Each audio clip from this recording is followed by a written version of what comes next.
Welcome to my newest patch. This is Pixelated Distortion. So I was looking for a way to change just static images to give them some sort of, feel of some sort, like just a small animation or just something to kind of make them less static.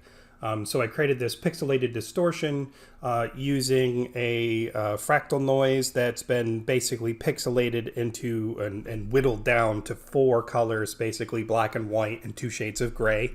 And then each of those particular colors are then basically converted into a separate black and white mask. And so then I have 4 shapes using a UV map to basically make those shapes into using the mask as a template to basically offset the image. So basically, I have 4 of these running in tandem, and they basically do exactly that. They basically distort the image based on basically just like I slid the medium that's behind it. The effect is on the actual graphic. Yeah.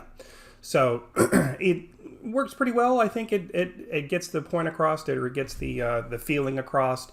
I added all kinds of different options.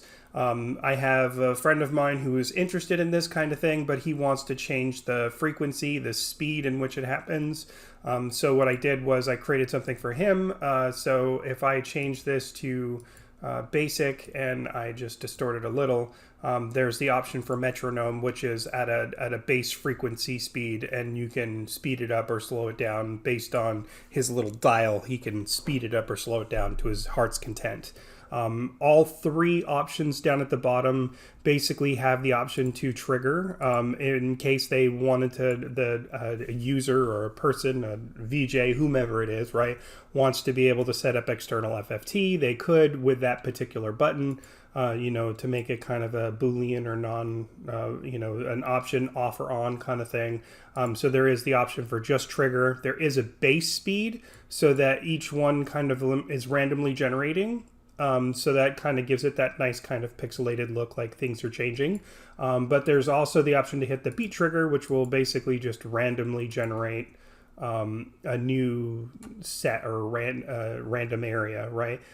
So this is also created with static noise, and it's also created with fractal noise. So this is more fractal. If I change the density, you can see that you can see the fractal where it's being separated. The reason why I use fractal is because I'm using 4 colors, right? I want to be able to separate each one and have the areas group up by noise, right? So that was the reason for that. But I also felt like some places it felt like there was just too much uniformity. So there may be a case where you don't want that. You want to have still some, pixelization. So there's a slider to slide between the static random and then the grouped up fractal noise random, so that it kind of gives it this kind of like it's a cross between both, right? So that was the reason for that.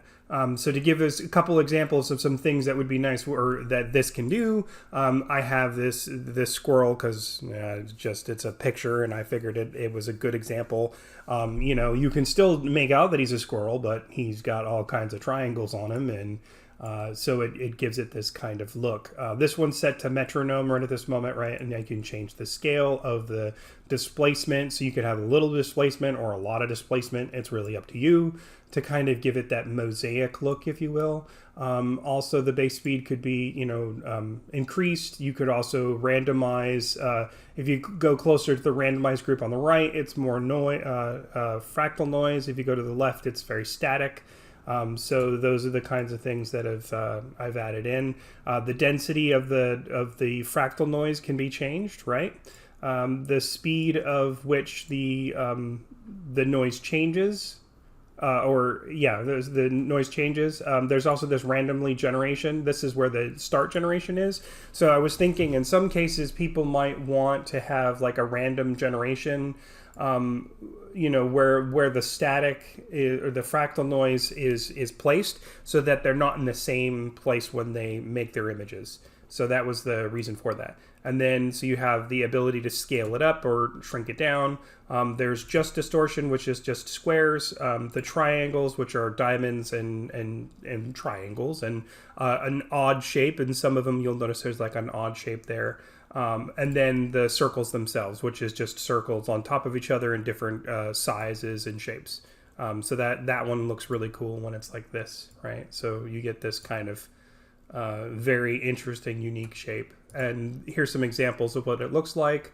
I distort this up just a little bit. So this was a graphic that was just a picture that I had, something I created in Photoshop that I really liked, but it never really had a purpose, and now it's a background, or it's a, something in VR or VJ. So then there's this one. I actually have two different things going on in this one.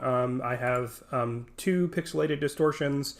This one at the bottom is larger than the one that's on the top, so that you get this kind of, like, you get a large distortion and a small distortion, right?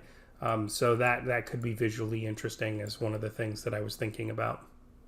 So anyways, that was my new patch that I've been working on. This is the Pixelated Distortion. Thank you. Have a good day.